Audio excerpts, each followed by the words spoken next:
Whenever you want. If you want to be in the camera, you should stay in this. Okay, perfect. Thank you. Okay. So, hello everyone. My name is Mathieu Schorsch. I'm a PhD student, and today we're going to be talking about the extension of niche method for solving contact, and specifically in a thin structure framework. So I'm going to talk to you about some beams. So my PhD thesis is a collaboration between Framatome and the LAMCOS at INSA Lyon. And the work is, I'm doing it with David Duresex, Thomas Elguet, Cédric Pozzolini, and Yves Renard. So the outline of my talk today is going to be the following. First, I'm going to try to introduce and motivate the use of niche method. Then we're going to see why it is quite difficult to use it in a thin structure framework, specifically for beams.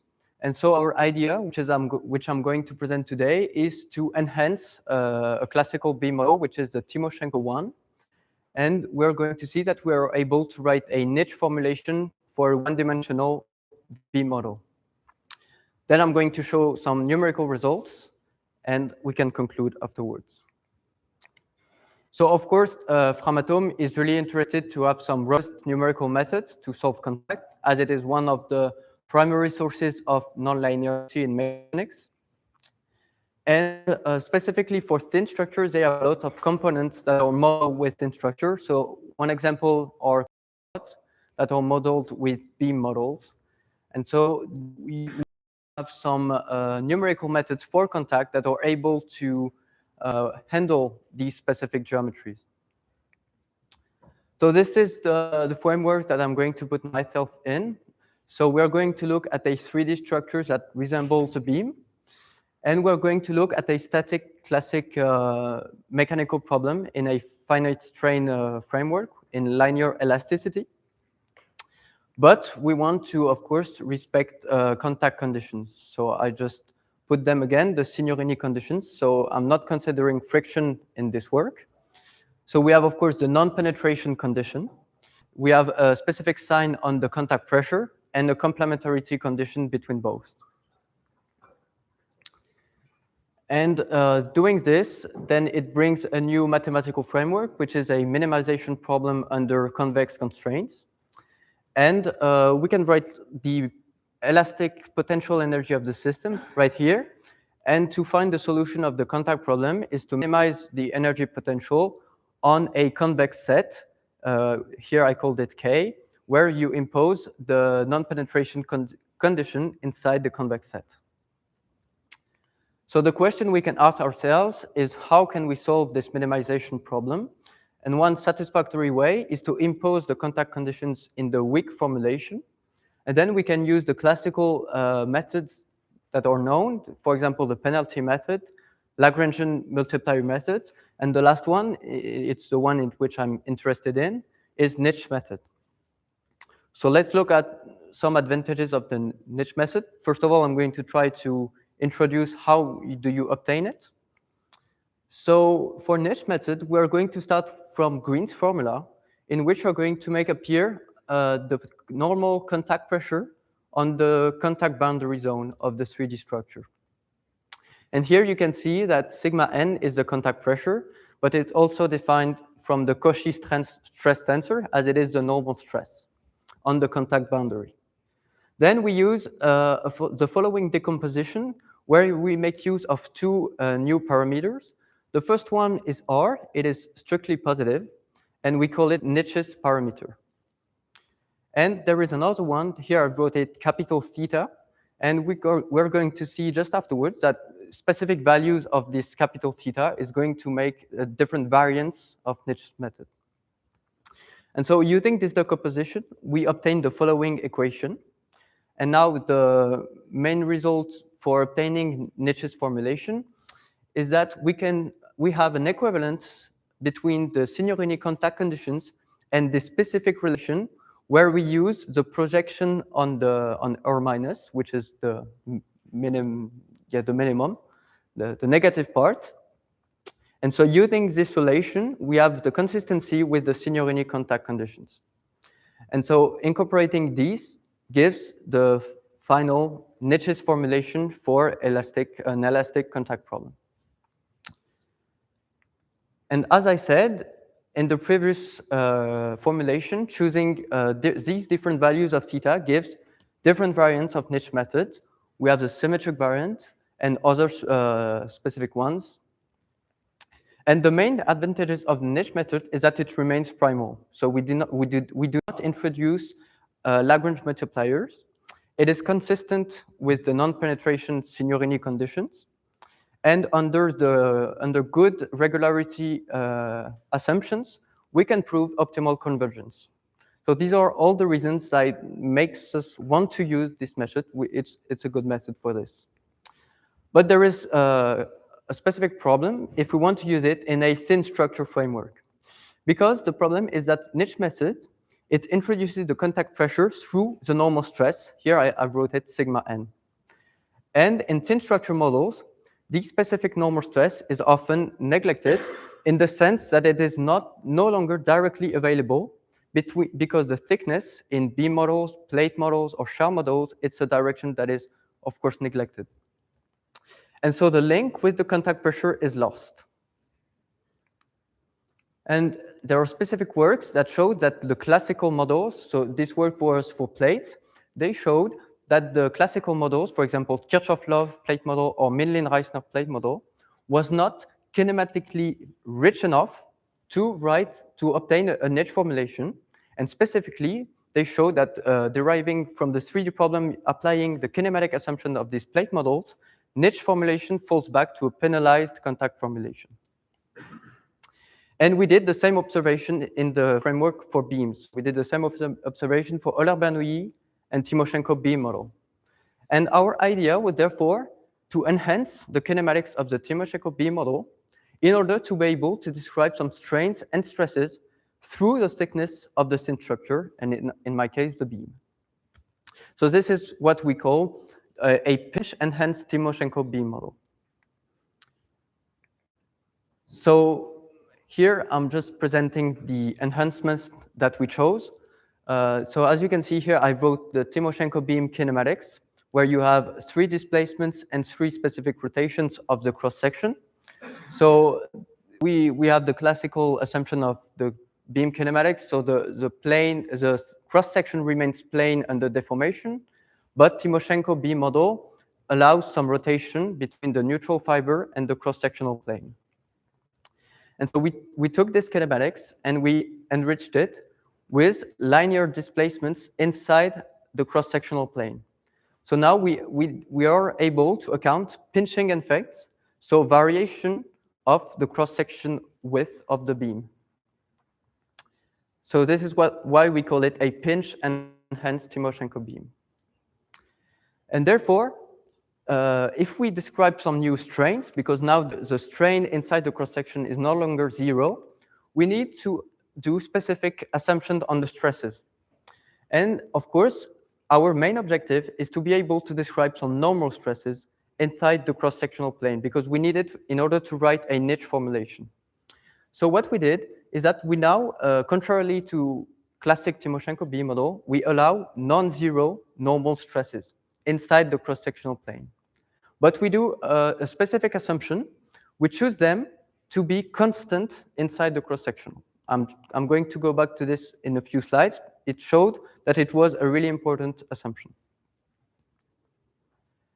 And now, in order to ensure the consistency between the kinematic assumptions and the assumptions that we did on the stresses, we worked with a mixed formulation, mixed Ellinger-Reisner formulation. And here I wrote it the weak formulation for Ellinger-Reisner formulation. And we also wrote a niche contact contribution, as you can see here. And here it is written for the 3D problem. But if we apply the kinematic assumptions that I just presented and the assumption on the stresses, we are able to obtain the beam constitutive relationships of this model and also the weak equilibrium equation. And I'm just writing it here. I don't think the details are too much important, but what is quite interesting is that in red, I have written every contribution that is modified by the pinching assumptions or induced because we have new contributions. For example, so we now have a beam stress result that accounts for pinching stress here. And we can see that, of course, the actual stress of the beam is now coupled. There is a coupling between the actual deformation and the pinching deformation due to Poisson effects. So, and just a few points, because I think it is quite interesting. This is for the beam constitutive relationships that our hypothesis of constant normal stresses was really important, because doing this assumption, we were able to recover the correct bending stiffness for our beam model. In doing so, we have a beam model that validates the linear patch tests for beam model. Because if we had not done this assumption, we would have a overstiff beam model, and there was a similar observation that was made for plates. And so doing this assumption proved itself to be a satisfactory way to recover the good beam bending stiffnesses. And now that we have the beam constitutive relationships, we are able to inject them inside the mixed formulation, and we recover a primal formulation for a one-dimensional beam. And so here I have written, we do have a niche formulation for a one-dimensional beam. Just a few words. So of course, the mathematical analysis of this formulation would be really interesting, and we are interested in it. And we hope to present soon some results, including well-posedness and a priori error estimates, and see if we can recover the optimal convergence results that were obtained for 2D and 3D elasticity. And now I'm going to present some numerical results that we obtained with this niche formulation for the contact of a beam. And to do this, I'm going to use the following comparison protocol. So we're going to look at two different models. Of course, the classical Timashev one, where we've wrote niche formulation for contact, but as I said, it falls back to a penalized contact formulation. So in that case, the niche parameter that I have written R is going to be a penalty parameter. And we're going to look at our pinch-enhanced Timoshenko beam with niche formulation for contact. We're going to compare the solutions to a reference solution where we used augmented Lagrangian contact formulation. It was implemented using the software GetFem. And we're going to look at two different metrics.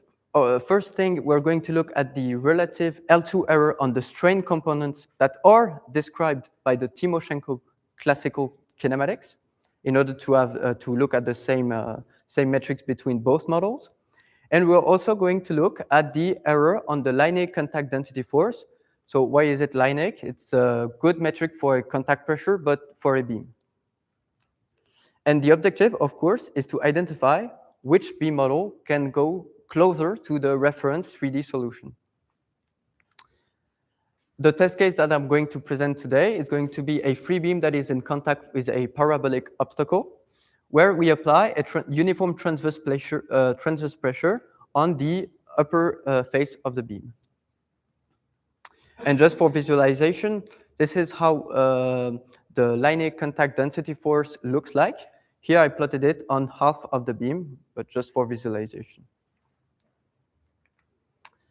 And these are the results that we obtained. So how do you look at these plots? So the only difference between the three plots is the value of the niche parameter R here. In black, the black curves are always referring to the classic Timoshenko beam model, and every curve in color is going to be the pinch-enhanced Timoshenko beam model, and each color refers to a specific niche variant when it is well-defined. And what we can observe in these curves is, of course, that for every curve, the pinch-enhanced Timoshenko beam model has a lower error, is closer to the reference solution. Of course, this was expected due to the kinematic enrichment of the model. But what is quite interesting with respect to the contact is that we have a low sensitivity on the parameter R, unlike the penalty method, which is, of course, really sensitive to the value of R. Because as you can see, for niche, the relative error is quite similar in 3 curves, but you have a stronger sensitivity with respect to R for the penalized contact formulation. And this is also the same for the Liniac contact density. So the pinch-enhanced Timoshenko B model has lower errors, and we also have some less sensitive contact formulation with respect to the parameter R. And of course, we can say that the difference between both models was not clearly visible, but I would say that it, of course, depends on the test case, because if I increase the loading, so if I apply a stronger pressure on the upper face of the beam, in order to have some greater pinching effects, of course, the difference between both models increases as well. And now, as you can see, the difference between both models is more visible. And we still have a less sensitive, low sensitivity of the niche formulation with respect to the parameter R. So let me conclude. So what we did in this work is that we introduced a pinch-enhanced Timoshenko B model. We did some kinematic assumptions and also assumptions on the stresses. So in order to have some consistency between the two types of assumptions, we used a mixed formulation Ellinger-Reissner with contact. And we showed that we were able to recover a primal niche formulation for a one-dimensional beam. And numerically, we recovered some of the expected behavior of niche method for a beam contact. Some interesting perspectives, in our opinion, would be to, as I said, do the mathematical analysis of the obtained niche formulation. And we think that we can also apply the same approach to plate models. So we could take the classical plate models, enhance them with pinching in order to write niche formulation. But we also need to be careful on the specific stress assumptions in order to have plate models that validates the linear patch tests. And Framatome is really interested to shells because a lot of applications in the nuclear industry uses tubes, and they want to know more about the ovalization effects. So it would be also interesting to have a niche formulation for shells contacts in the industry. So thank you for your attention.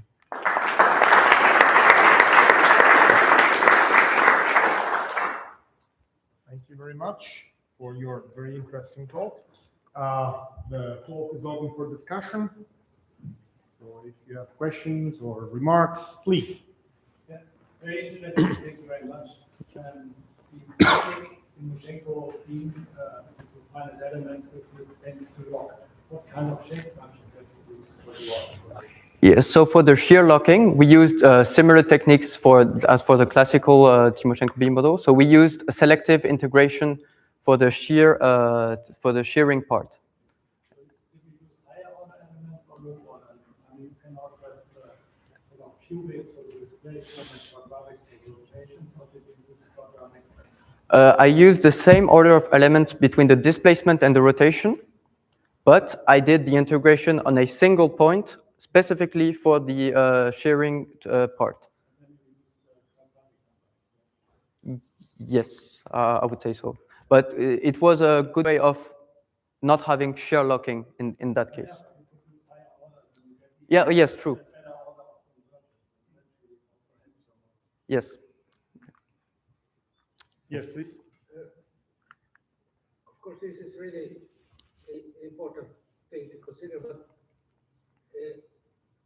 to me it seems that the beam model is what you are considering. It's not really connected to beam shape. You use a Lagrange multiplier method, you also have to do the same thing. There is no difference to me if you have Lagrange multiplier mixture or even penalty, but this is just to have a more 3D type beam model. Yes. I would say that the thing is that in some words they try to going from a 3D niche formulation for a 3D elastic body, they applied some kinematic assumptions in order to see what you obtain for example, plate assumptions.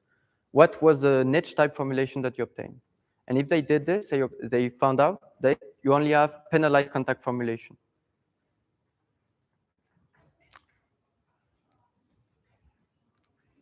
But then there might be a problem with the coupling of scaling with the mesh parameter because all papers, mathematical papers on the Timoshenko beams are in some, one could even say, wrong from a mechanical point of view, because the nodes that are used are not representing the energy. So, but that can be fixed very easily. yes, Discuss that. because you are adding displacements and rotations, or are you? More or less, the paradox there is that when you let the thickness go small, then of course we learn in strength of materials 1 that the rotation is the derivative of the displacement. Mm-hmm. And if you have a polynomial of degree k and take the derivative of that, then it's a polynomial of degree k minus 1. Mm-hmm.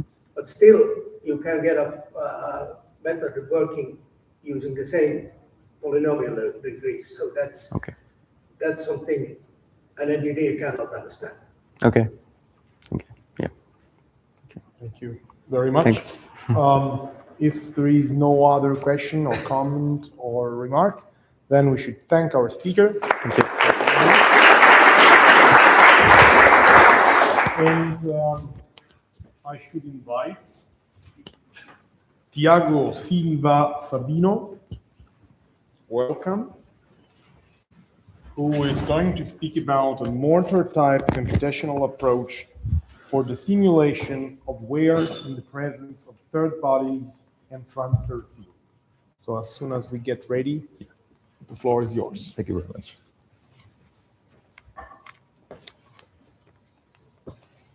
You ready?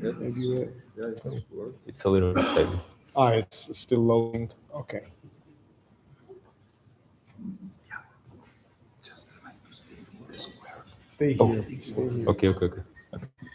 I'll try. I didn't know that was a square. It's a constrained presentation Yeah. with you're not allowed to cross the boundary. Okay, that's fine. Otherwise, the Lagrange multiplier will push you.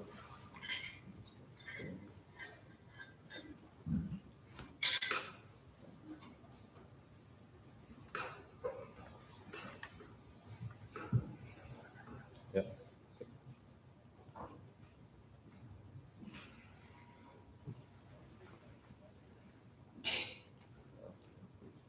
Okay, that's good.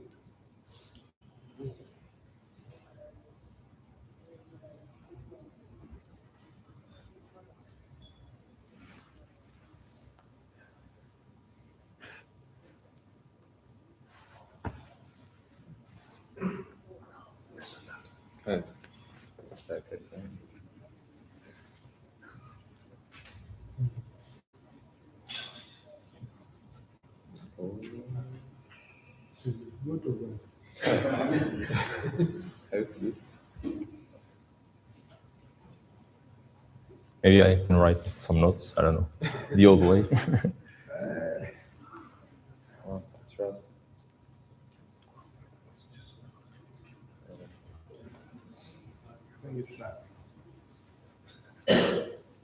Yeah, maybe it's my way. Yes. So.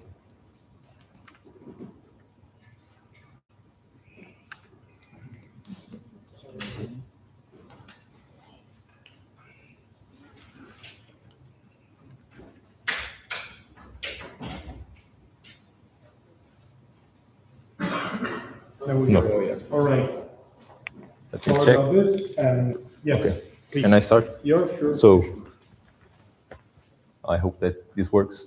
So, my name is Tiago Sabino. I'm a PhD student at University of Porto, Portugal.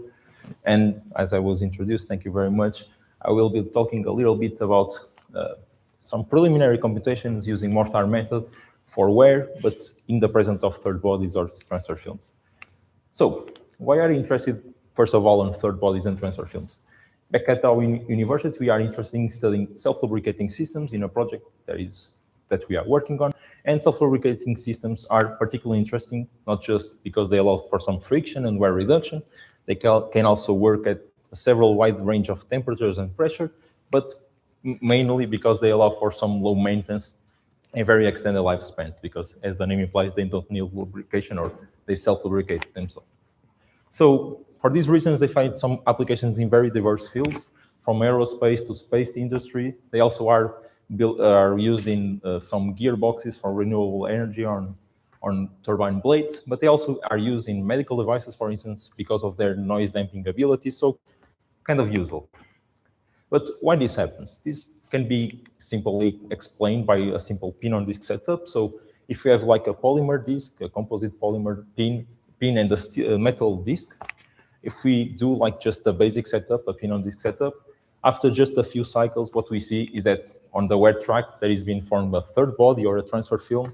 And this is the main reason why some of the properties or wear properties or friction reduction or friction increasing can happen and occur. So these are proven numerically, so I'm here just stealing an animation of atomistic simulation, but it should be playing. Maybe it is a little.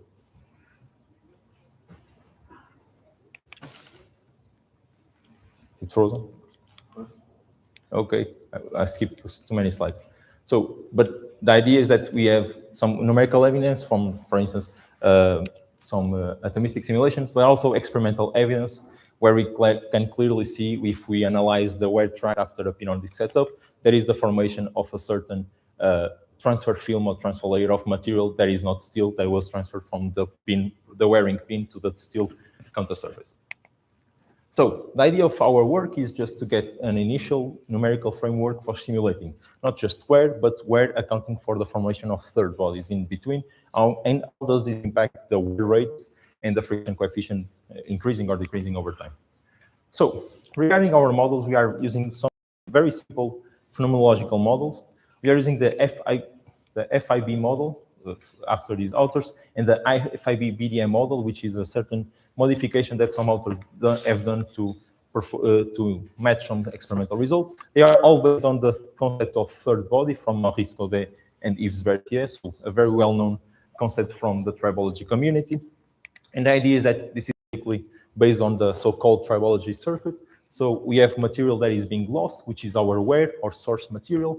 This source material can be then transferred or into third bodies, and that can be like debris flowing or material that gets attached to the counter surface, or they can be ejected and permanently lost. This is the ejection term is basically the limiting case of the Arshad, the so-called Arshad wear law. So if you are on the regime of Arshad wear law, you are basically don't have any third bodies. We are just losing every debris at the instance that they are being formed or losing from the source material. So the FIB model basically introduces some form of competition between these quantities. So we can generate source material. Source material produces third body. Third body has the effect of chilling this wear rate, so it reduces in some form the producing or source material in the future. And also third body, as it is being formed, it can enable some form of ejection, so particles being lost. And of course, as particles are lost, they remove the third body mass that we are encountering. So this is just simply modeled by the authors from two simple linear relations for the wear rates. So the wear rates and the ejection rates are written as linear functions of the third body mass or third body height. So we are using just the heights here for simplifying things. And by using some estimation of parameters as following this work, what we are doing is basically estimating these parameters here using the very limiting case where we don't have third body at our interface. And so we can estimate these parameters using some form of Arshad wear law, where we have dependence on the pressure, contact pressure, and slip velocity or tangential velocity. So we can have a dependence on the kinematics of our surface.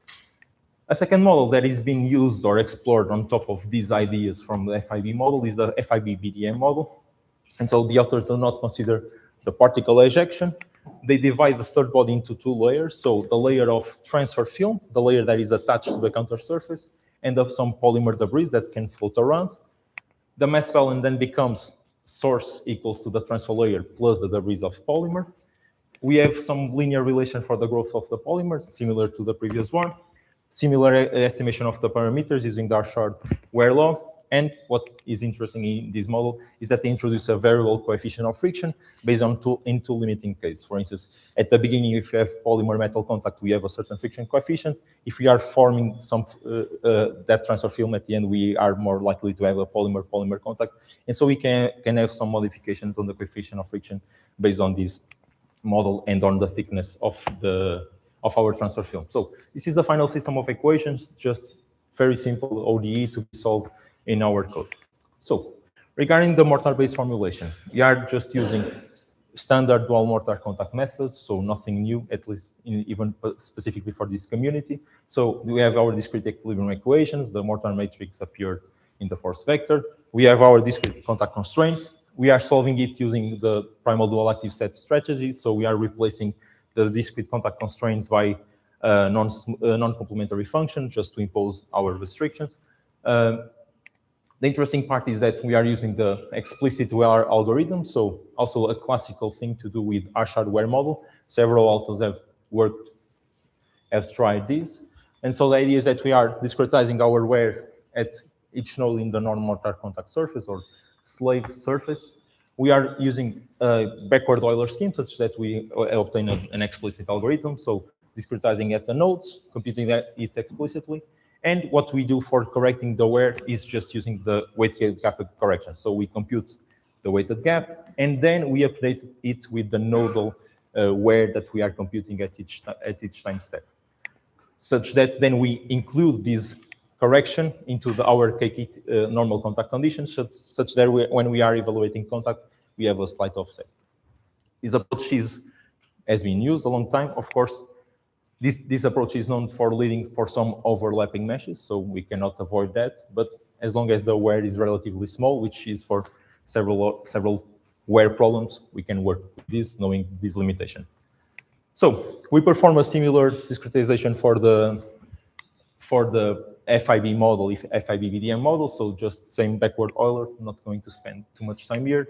Update the heights, update the increments. And we obtained a similar correction on the weighted gap function, but now instead of using the source, that 8HW from the Arshard-Ware, we are using that source HS from the FIB model and the FIB VDM. So for the FIB VDM, exactly the same, just new equations. Also, for the FIB VDM, we also have to discretize the coefficient of friction. So at each node, we also have a coefficient of friction that is varying with the transfer film thickness. So this is the final problem that we are solving, discrete equilibrium, discrete contact constraints. Now our nonlinear complementary function is also corrected to match with those offsets coming from Ware, and we also have to compute numerical all those Ware and weight updates over time. So let me show you some examples. First example is a simple fretting problem. So cylinder, okay, the animation is not starting. Okay, just a simple fretting problem. So cylinder on plane problem, applying a constant normal pressure, then prescribing some sinusoidal tangential displacement on the top part, and key parallelistic model. And we use the first FIB model. So you're just showing you the Ware developing at the bottom part, or as long as the cycles progress. So we can look at some graphs. Here on the first graph, what we are plotting is the total H evolution, which also can be seen as the total volume over time or as the number of cycles progress. So we see that over time, we tend to achieve a more likely stable layer of third body, which is this green line.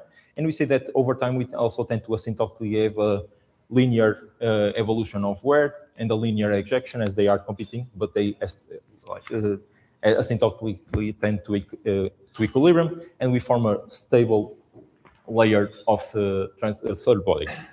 Also, we can make here a very interesting plot, which is plotting also the total Ware amount over time.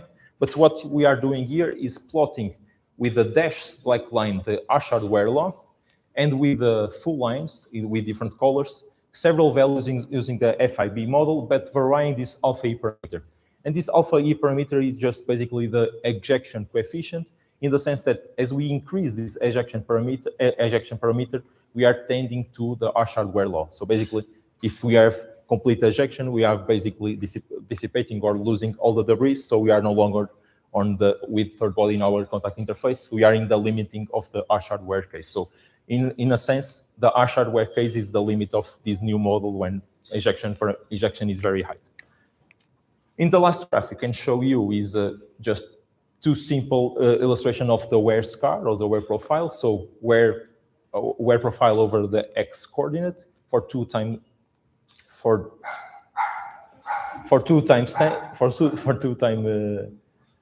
stems. And what we can show here is the dashed line is the wear profile that comes from the Harshard-Ware law. The full black line is the wear scar coming from the FIB. And you can clearly see that not just Harshard-Ware law proposes or predicts much larger wear, but also the shape of that profile also changes. And you can see that this green line is basically just the body that is being formed. So a thin layer that is formed at the bottom of our contact interface. We can also use this similar setup, fretting setup between a cylinder and end plane in the second model. And if the animation works, okay.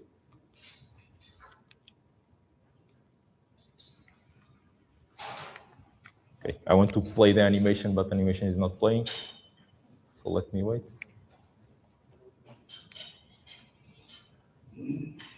Okay, not this one, sorry. Let me just wait a little bit. The animations, yeah. This is an animation, but let me check if the other animations also play, because they are cool. I spent quite, okay, they are going. Okay, so just the second model, so at the FIB-DDM, what is interesting here on the FIB-DDM is instead of just one layer of third body, like a mixture of all the things, we have a separation of the layers. So we have the transfer film layer and the polymers debris layer being formed. So this is completely not in scale, like they exaggerated a lot this to be visible. So this second model allows for these two separation of quantities in our simulation. So the second model was more tuned into reciprocating sliding testing, was what the authors intended it to be used. And so this is a similar setup, so cylinder on plane, but now we have a much more larger prescribed amplitude, so we are no longer on the fretting regime, we are on the reciprocating regime. Just showing you is the wear evolution, the reaction forces on the top of the cylinder. So, but this is the setup. And what we are interested in here is to analyze that second model. And if we look at a similar graph that we have shown before, this second model, as he has no ejection, the wear tends to cease over time, but it can also be included ejection. We actually have that on code, but to show you the example, we did not use it to remain close to the experiment or used by the authors. But the idea is that we have two layers being formed. So we have the transfer layer, which is the first being formed, the purple one. And then after some time, with a certain threshold, we have the polymer debris being formed over time. And which is interesting is here in this computation is also, in this example, is also to show you how the coefficient of friction changes. So in this first example, we are here, for instance, in the case of elastomer friction, where the coefficient of friction as the transfer film forms can increase. In some experiments, this is shown. And so we have here just the friction coefficient being plotted over these prescribed displacements. We are allowing some negative friction coefficients just for the sake of plotting. So we have one cycle being here, and we plot all the cycles, and what we see is that if the final friction coefficient is larger, we tend to see as we form the transfer film layer, the coefficient of friction increases, and we can have the opposite. For instance, if we have a PTFE polymer, which is the most well-known case for transfer film. So as we progress the cycle, so as the cycles go from cycle 1 to cycle 5, which is the yellow one, we see that the coefficient of friction tends to decrease, and so replicating a little bit this behavior that we find, for instance, in PTFE polymer. So this concludes my work. We have derived just a very simple preliminary framework for simulating wear, but including these third bodies. Third bodies are not that popular in wear simulations. There are some new works in the like in the past 10 years that are emerging, but there is still a lot of room for improvement, and our framework is not yet on the point where we would like to be. So, of course, for polymer wear, we would like to have some form of finite wear algorithm. For polymers are known to wear a lot, so finite wear algorithm might be a way to go. We also, in our framework, we are not considering, for instance, the flowing of the debris. So once the debris are attached to a certain material point in time, so we might need to account for some form of velocity of the debris or divergence occurring at the interface. And not just also that, but also considering that, for instance, the effect of the third body cannot longer be neglected on the contact pressure evaluation, for instance. If the thickness is too large, we already have some form of thin layer contact or soft contact that we can include into our code. So lots of room for improvement. Thank you for your attention. If you have any question, please go ahead. Thank you very much. Thank you very much also for the perfect timing, despite of the technical problems. The talk is open for discussion. I see a question there, please. Thank you very much. Nice talk. I have curiosity. Yeah. I mean, while you are wear is accumulating, is this affecting the contact pressure in the face of? No, currently, right now, it is not. I mean, it is affecting it through wear because we are imposing the contact constraints with that offset from the wear, but not strictly imposing, like, for instance, if you have a certain thickness layer, thin layer formulation, it is not affecting immediately. But you are considering that the material is yeah, that for sure. Thank you. Any other question or comment or remark? Nobody? Well, if this is not the case. Yes, please. Can you also elaborate about the computational process of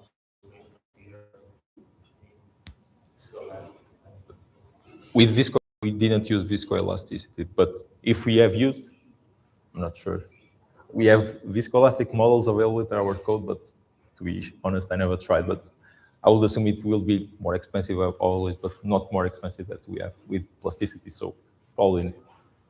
But in that scale, you have to No. worry about. Sorry, not on the scale. In that case, you should worry also about the time scales, right? Because that's for sure. Yeah. This is very, very important. Yeah. So some of these examples we use a factor to multiply like the wear coefficients to have a little bit of higher. But we have, of course, compared with experiments, and those take a lot of time because of the too many cycles, like 20,000 seconds, and so that becomes a problem when trying to replicate those results. Yeah. Right. Any other question or comment? Mark? This is not the case, and everybody's happy. Let's thank our speaker again. Thank you very much. And let me introduce the last speaker for this session. Then there is the coffee break. And the next speaker is Valentine. Exactly, Valentine. Valentine Rain is going to speak about comparison of 3 algorithms on frictional contact problem with 2 different solutions. The floor is yours. Thank you, Mr. Chairman. So you were right, it's written 3 on the program, but I realized that I had the time only to talk about 2 today for the presentation, but I will be happy to discuss more with you if you're interested. Okay, I'm going straight to the topic. I'm going first to describe you the kind of problem I'm interested in. So I'm considering quasi-static contact problem with friction without adhesion between one elastic body and one rigid obstacle that is here. So here you can see the elastic body with some body force. You have boundary conditions, Dirichlet with imposed displacement, and boundary conditions with imposed force. And here on this orange gamma boundary, I have a potential contact zone with an initial gap. And on this specific gamma, I have contact with friction. Okay, so you already know, and we have seen a lot of the Hertz-Moreau-Signorini conditions right now. So interpenetration is forbidden. I have only compression. This is the complementarity in the normal condition. And then in case of contact, I'm considering the Coulomb's law of friction that distinguish stick from slip. So whether you're inside or on the boundary of the cone. And here I'm using quasi-static, so I do not have velocities on the tangent directions, but considering an increment for the first increment, this is what I have because the initial velocity is 0. So some remarks on this problem. We can write a variational inequality, and the Coulomb's law of friction does not derive from a potential, but only from a bipotential, like some form of plasticities. And existence and uniqueness of the solution were proven for smaller friction coefficients. There are some techniques to try to evaluate a critical friction coefficient, that is to say, an estimation of a friction coefficient. I'm sure that if my friction coefficient is smaller than this one, my problem only has one solution. So some of them are listed in this paper. Usually the problem is, this one is discretized. I'm computational mechanics. I'm doing a finite element method. And so once you have vectors and matrices, you can rewrite your problem. You can eliminate the Dirichlet node displacement because you know them. You can condensate the behavior on the boundary condition, and you can write a complementarity problem. So here inside is hidden what we have seen on the gamma boundary. And inside this linear inequality, here you have the equilibrium of your structure. There are algorithms that allow us to compute all the solutions if multiple solutions exist on this kind of problem, but they are very, very expensive. And usually when we are doing finite element discretization, we want to have a good precision on stress and so on. So we put a lot of nodes and fine mesh. And those methods here, they become prohibitive. So what we do, we usually use our favorite algorithm to solve this contact problem. Many of them exist. You can find a review here. And usually you have one solution, you have converge. You're happy if you don't have any interpenetration or problem, and you stop there.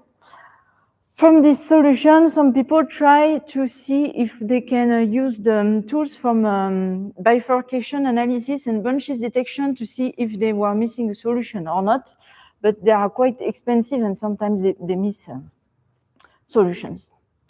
So my objective in this work and in this talk, they are in the literature simple problems exhibiting multiple solutions, and the question I ask to myself is, if I take one of my favorite solver, what do I'm going to obtain?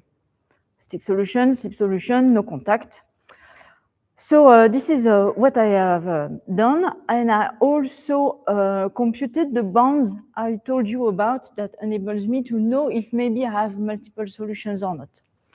So in a paper soon to be published, I've tested those algorithms, and today I'm going to present you the result for the two last.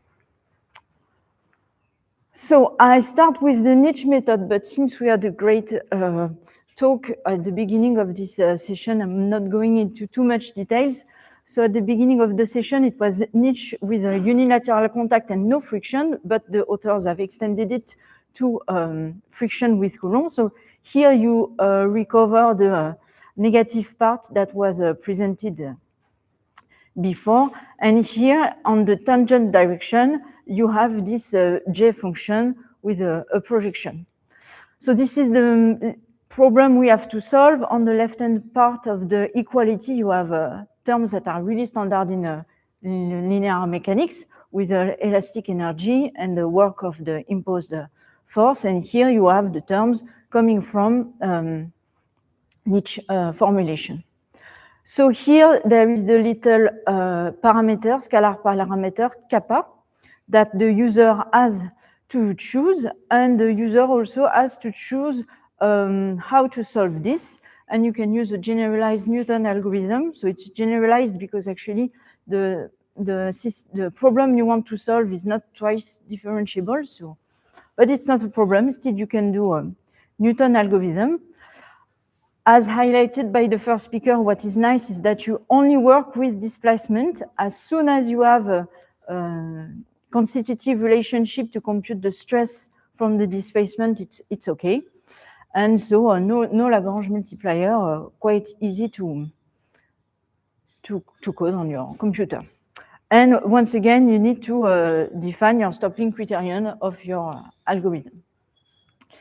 The second method I have studied is the mixed formulation by Allard and Kearney. So it's based on the augmented Lagrangian, where eta here in red is the penalty factor. Once again, you look at the same kind of problem on the left-hand side of the equality, standard elasticity and external forces.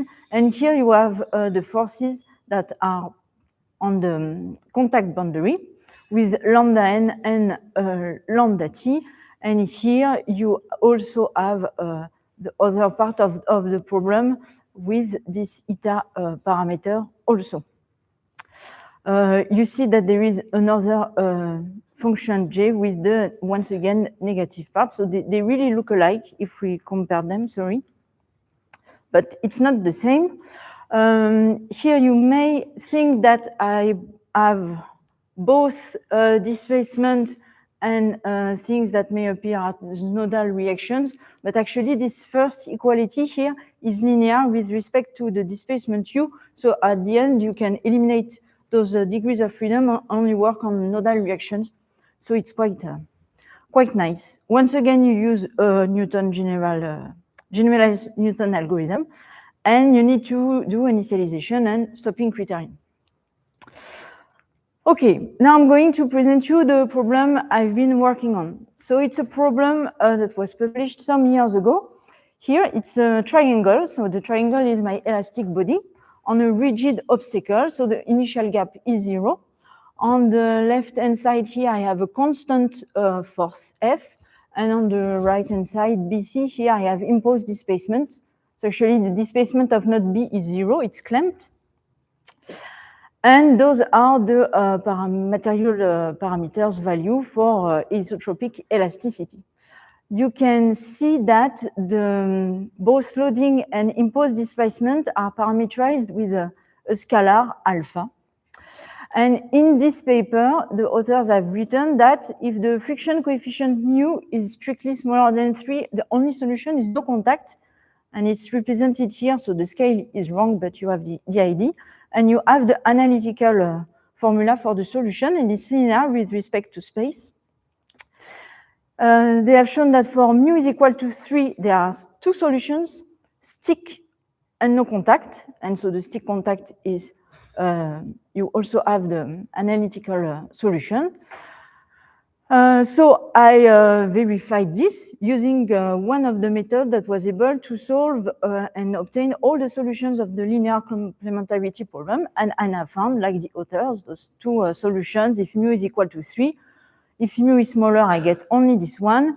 And I pushed it further, increasing mu also up to 5. And I found another solution which is not linear with respect to x and y, and which is slip, and it looks like that. So then my question was, okay, if I want to apply Allard-Kearney and Nietzsche method on this problem, what do I going to have? Is the converged solution this one or this one? Does it depend on the scalar parameters or not? These are the experiments I'm going to describe you.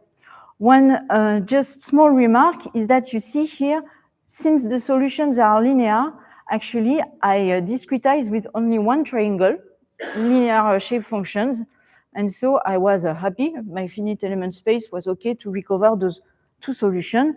And it enabled me to do some parametric study on the initialization of node A, because node A is the only one I'm not knowing, actually. C and B are imposed. But before that, I computed those bounds. Okay.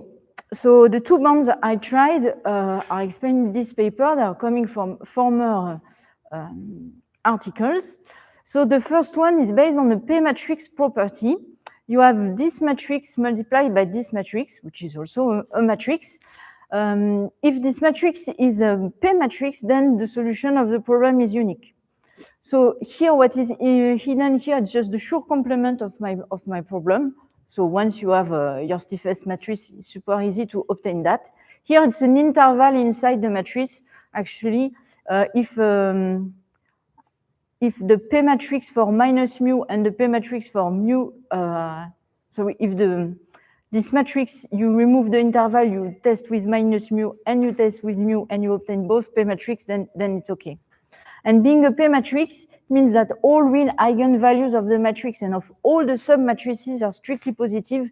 So the computational cost for verifying this property is quite large and is growing exponentially with the size of the matrix.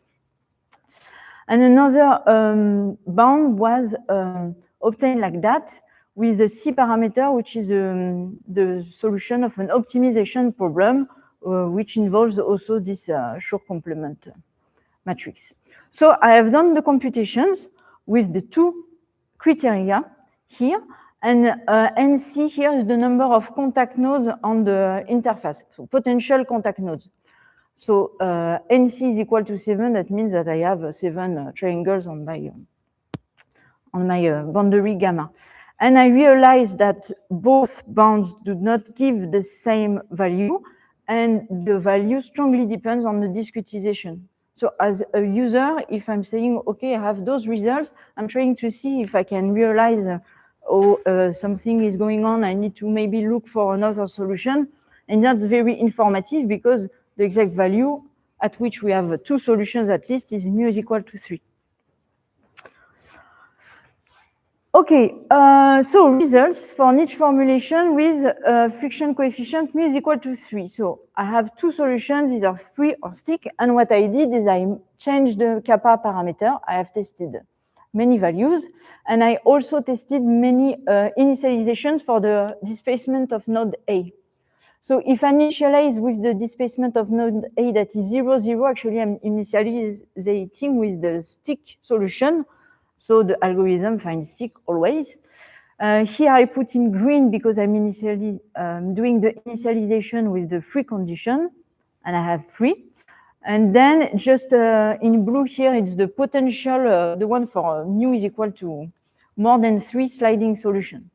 So I realized that my converged result depends both on the value of this kappa here and on the initialization.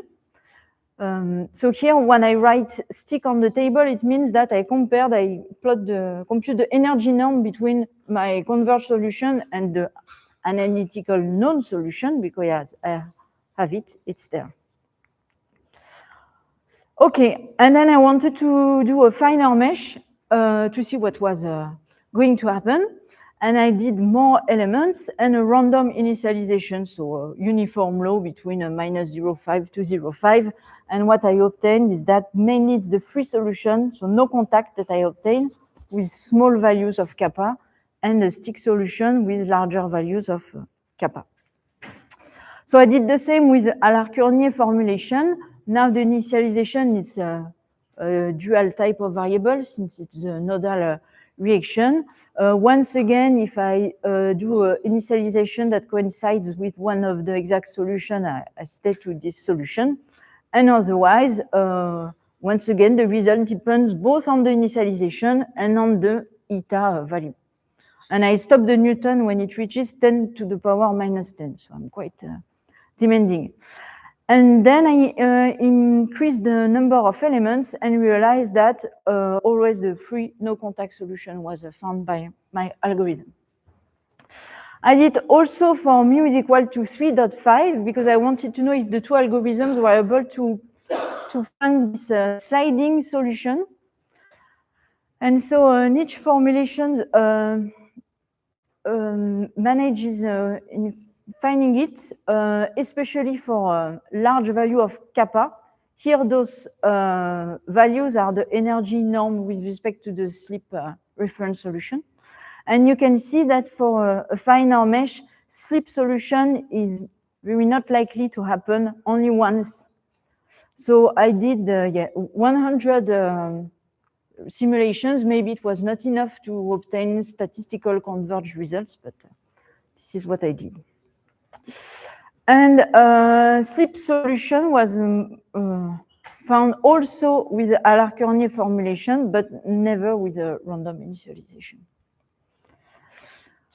Okay, I'm reaching the end of my talk. So on this example exhibiting multiple solutions, so no contact was the most probable. I have seen that both initializations and scalar parameters have an influence on the converged solution. Was also happy that to see that algorithms were not always converging to the same one. And on this example, and realized that the available bounds on the critical coefficient of friction were not very informative. I would like to answer those questions with time discretization and further increments. So I did it a bit, starting from the stick solution. What I did is that, sorry. Okay, stick solution, I continue to apply the force and the displacement as the second increment to solve in a time discretization. And the algorithms, they both can go towards stick or no contact. I have to try it for this this other solution, and also wanted to look at was happening with another problem with infinite number of sliding solutions, and I'm going to stop there to make sure. I have 2 minutes. 2 minutes. 2 minutes. I want to hear your questions. So thank you very much. Thank you to people that are giving me money. Here are some references. Voilà. Bon. Thank you very much. So the talk is open for discussions, please. Yeah, I have a question or comment. Can you go back to slide number 5, please? Because there is something which contradicts something which I said in my talk about uniqueness of solution for the incremental problem for a continuum. We don't know that. We know that for a discretization, for a finite element discretization, and the problem is that the critical value at which we lose uniqueness for a finite element discretization, we cannot control it with the size of the mesh, and so probably it goes to 0 well, we don't know actually. Maybe or maybe not. But we don't know, as far as I know, maybe you know more than me, but we don't know that there is uniqueness of solution for the incremental problem for a continuum. Okay, those are. Unification of X. Yeah. It's done in PhD thesis with Jerzy Jaroszek, that was only about existence. And they had existence provided that the friction coefficient was small enough, but nothing about it. Okay, thank you for your comments. I will read this paper again. Just wanted to show you the bounds on the second problem here with infinite number of solutions that appear if mu is larger than 2.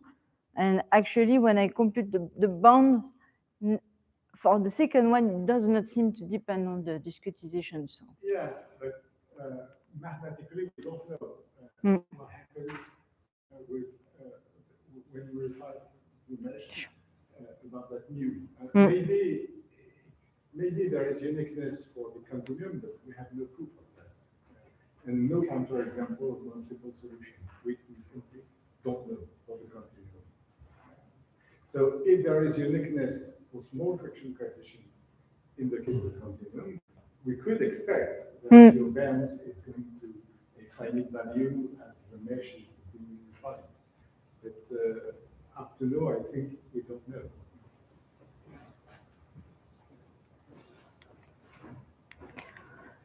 Any other question or comment, remark? Yes, please.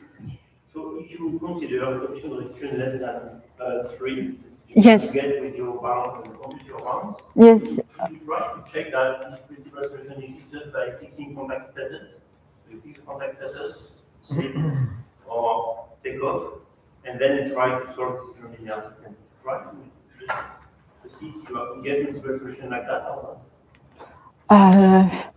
If with only one element? Yes.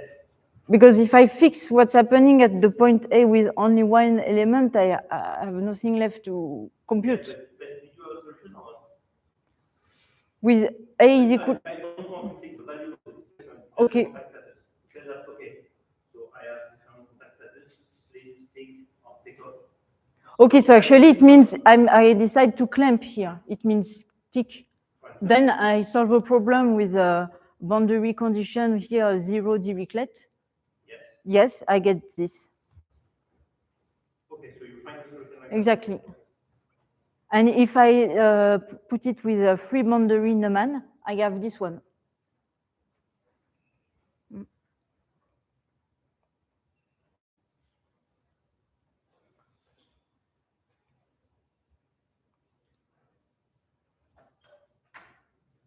I'm waiting for a reply.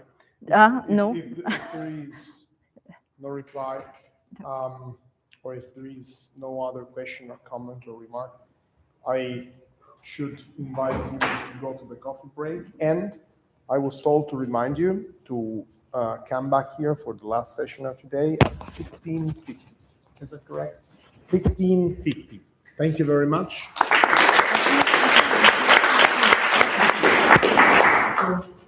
Merci beaucoup. I've put my hand